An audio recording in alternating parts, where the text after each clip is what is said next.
What's up everybody, I'm Abatage and welcome to One Shot at Mini Motor Racing EVO. Yep. That's right. We're gonna check this out. This is a isometric kind of top-down racing game in the style of off-road and that sort of stuff from back in the day. And it's pretty cool, I gotta say. It surprised me so far. Yeah. It looks a bit like arse in the menus, but let's have a look at a few things. Let's look at the options first. These are the graphics options, of which there are a few. You know, screen res, texture quality, anisotropic filtering, water quality, dynamic lights, rah rah rah rah. Nice range of stuff there. Audio, we've got different volume sliders. I've turned the music off because of copyright stuff. I don't know if the music is, yeah, gonna give me trouble or not. Basically, there is a whole soundtrack, and it's not bad. It's fair enough. Controls, yeah, can't really change the gamepad controls, but there is a cool thing here, which is down the bottom here, which is stick direction steering. Left, right steering, stick direction steering. This is a great option for a gamepad user because essentially left, right steering means that your stick will only go left or right. So whatever direction you're going in is where you'll accelerate, like whatever direction you're facing, and you just steer left and right. So that's cool for some people because acceleration's on a trigger, so you've got to just hold down your accelerate and then steer left and right. Or stick direction is you also have to hold down your acceleration trigger, but it works more like the movement in a twin stick. So whatever direction you're facing with or you're pointing rather, with your stick is the direction you'll go for. And I find that a lot more useful. Oh no, you can remap the controller down here. Oh, check that out. Cool. I didn't even realize you could do that. And there's only about 2 or 3 different controls anyway. There's a track editor, which is fairly basic. You can't create tracks to the same, I guess, detail as you can as they have in the actual game, because I don't know, you can't do tracks over the top of each other like bridges and that sort of thing, or at least I couldn't figure out how when I did the track editor. But it's Steam Workshop enabled, so you can download other people's creations and that sort of thing. And it's fairly good. There's a lot of cool little tracks that people have made to race around on, and yeah, it's all pretty good. And then there's all the other stuff in there. But the main thing I want to talk about with this, well, before we get into this, with this game, is just the amount of content. For the game that is fairly reasonably priced, I picked it up in a bundle. I'm sure a lot of other people did as well. I can't remember which bundle it was, but whatever. And I was actually really surprised. I thought this would be kind of a bare bones, like not a lot to it, take me a few hours to get through everything kind of game. But there's a lot to it. With the multiplayer track editor and that sort of thing, and the career, there's heaps of stuff to do. So for instance, you get a whole range of different cars, and this is the one I've been using, the Ladorian. Get it? It's actually a pretty good car. Up the top you can see there's different stats for handling, nitro, acceleration and top speed, and you can change the paint job. Not on this one though. But if I just scroll through, you can see there's a whole lot of different cars. All the black ones are ones that I haven't unlocked yet. But there's a good number of different cars to race and play with and upgrade and work your way through, which I think is really cool. Like, if we come to here, we can change the paint job to different things. So we can have a swap van, an ice cream van, a bus, or an ambulance. So it's a little bit silly like that, but there's a good number of cars to get through, especially because of the way the game is structured. There's also a bit of crossover, I guess, product crossover between, let's see if we can find one. There's a Team Fortress 2 car.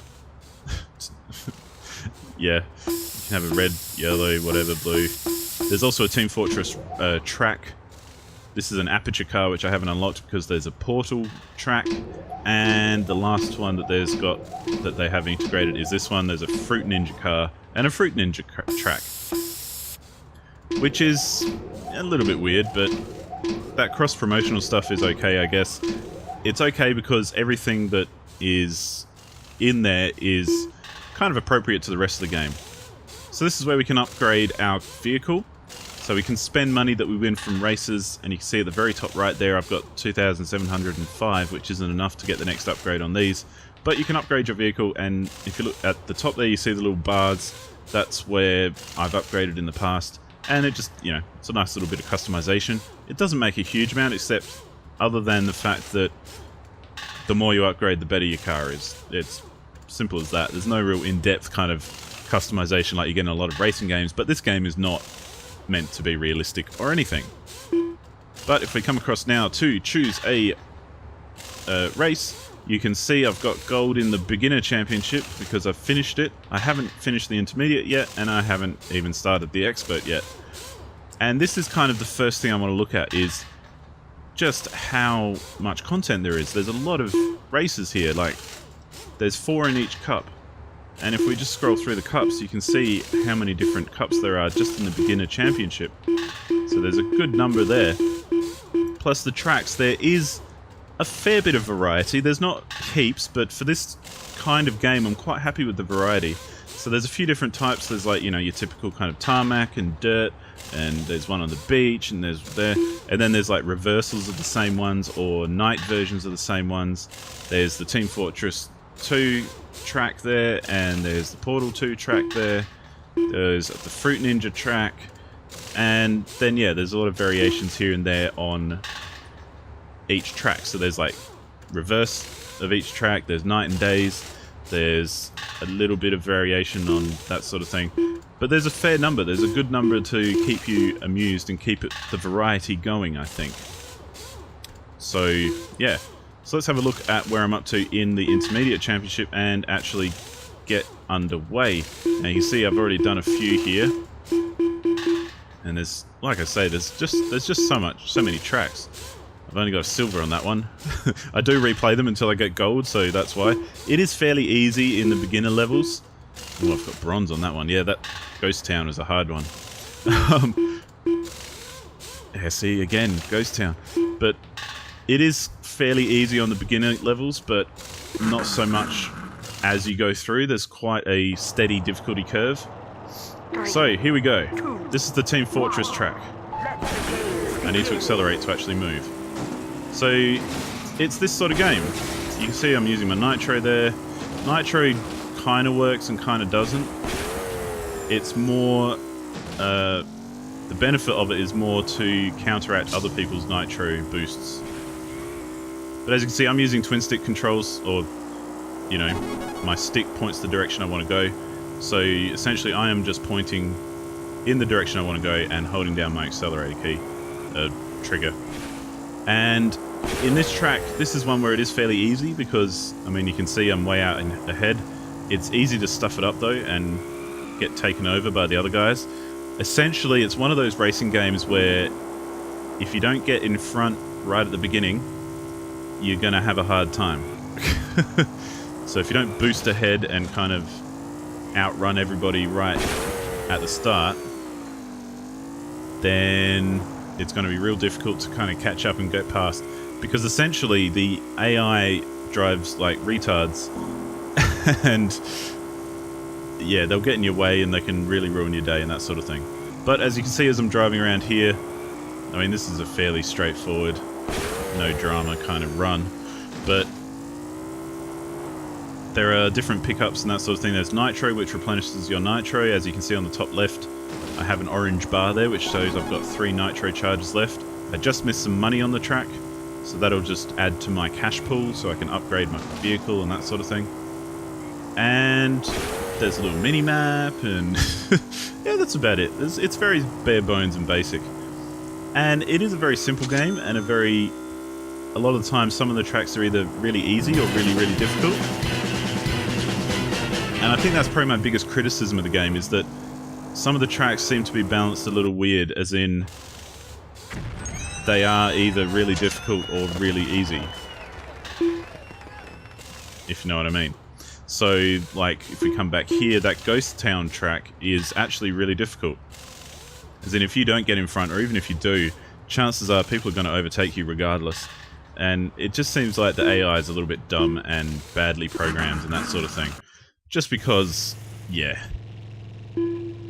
Essentially, like a lot of racing games that I play or have played, one of the main things that, or the main differences that get made is with hairpins. So like this kind of area, it seems like I've never really played a racing game where the AI actually understands how to take hairpin corners properly. So they always understeer like crazy, or oversteer, or boost like that guy did right into the hairpin. So yeah, if there's a track with any kind of hairpins on it, chances are you're going to do alright, because you are going to get ahead of the other guys. And this guy is being a little bit persistent, so we're going to have to boost our way away from him. Oop. And he's been boosting too, so no worries there. This is where we can outrun him easily on this corner, and we're going to even lap some dudes. We've got 8 laps to do.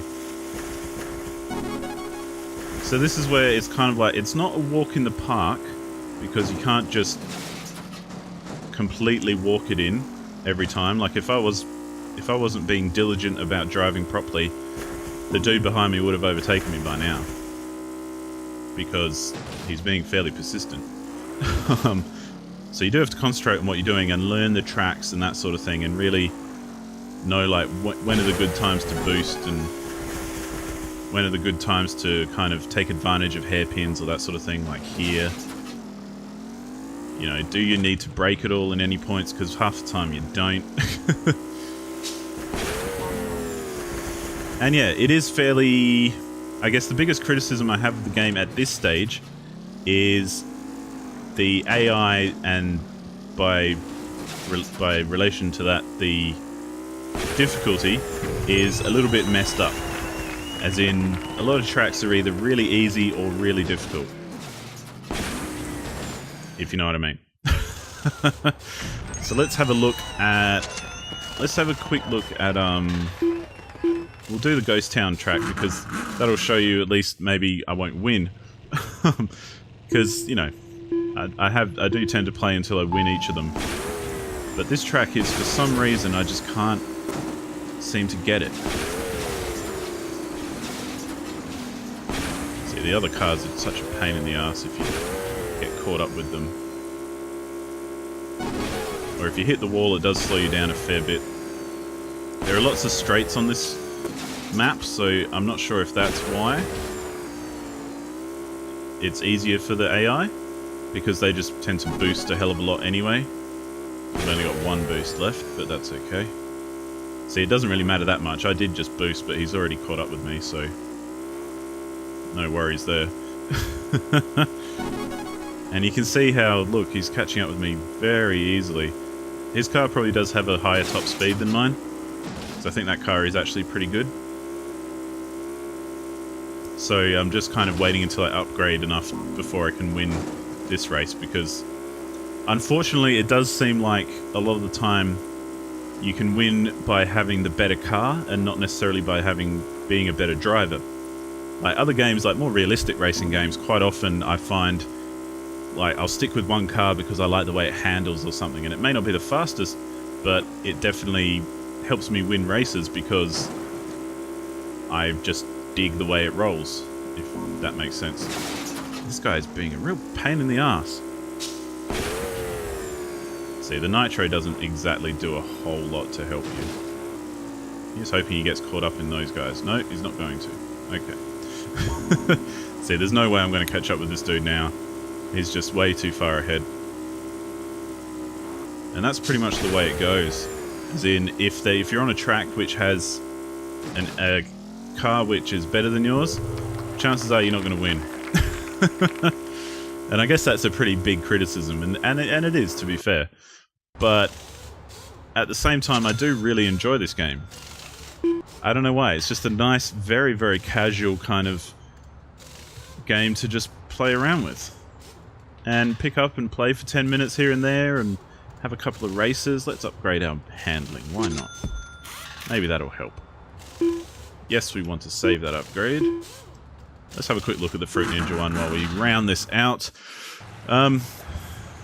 But yeah, it's one of those games that it's a very, very, I wouldn't say it's a hardcore racing experience at all, because, well, it's just not. It's very much a silly kind of pick it up and roam around some weird maps and that sort of thing, like this Fruit Ninja one with all the little fruit splotches which kind of slow you down. This one's easy though, because that little chicane back there, the AI just doesn't know how to do it. Ooh. Okay. Well, that's what happens if you roll your car. But having said all that, I imagine, I haven't tried it, but I imagine that this would be a lot of fun to play in multiplayer. Because, you know, a lot of the time racing games I find are much better in multiplayer, because racing AI is either, I mean, that was retarded what that guy just did then. He boosted straight into the wall. And they'll do that very often.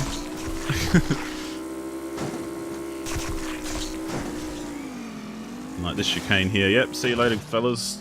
If I hadn't hit the wall, I would have been way ahead by now. I've already lapped them anyway.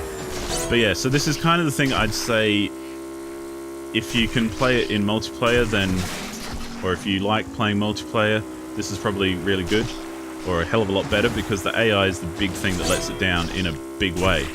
And I appreciate that not everyone is going to enjoy this if they're playing single player.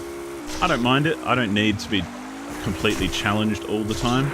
Like sometimes I do just want to play something really easy and straightforward just to have a good time. And, you know, I like the style of it. I like the art style. I like the thing they've got going on with like tiny little cars and like on this map as well, how they've got big bits of fruit around this edge and all that kind of thing. I like that. I think it's fun. It's very silly, but cool. But, you know, I can totally appreciate why that might not be everyone's cup of tea. But, hey, you've seen it now. You've seen how retarded the AI can be. So, I'm guessing you've already made up your mind what you think of it. And it is pretty straightforward, but I think there's some really cool stuff in there. Like, there's a hell of a lot of content. There's a lot of races, and the career mode is just very, very long. I'm pretty much only about halfway through it, and I've played for about 3 or 4 hours. So for this kind of game and for this price point and all that kind of thing, I think that's fairly reasonable.